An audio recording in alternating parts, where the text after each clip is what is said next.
Noong panahong iyon, Good evening, ito kasalukuyan nagmimisa rito sa ano pong kababalaghan ang may bisita ng Kalyos. upang manawig kami sa Piñaranda. inyo?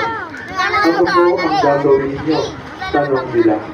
Ang aming mga magulang ay kumain ng mana sa ilang ayon sa nasusulat. Sila binigyan niya ng pagkain mula sa langit, tugtog pa nila. Sumagot si Jesus, dapat ninyong malamang hindi si Moises ang Gabi na nagbigay rito sa inyo ngayon. ng pagkain mula sa langit, kundi ang aming Ama.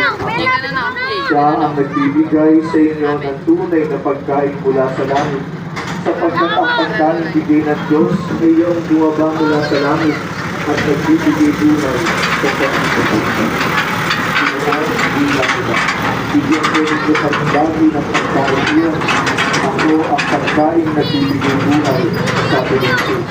Ang lumalapit sa akin ay hindi magugutom, at ang nananalig sa akin ay hindi na mauuhaw tulad ko. Ang mabuting balita ng Panginoon. Pinupuri ka namin, Panginoon.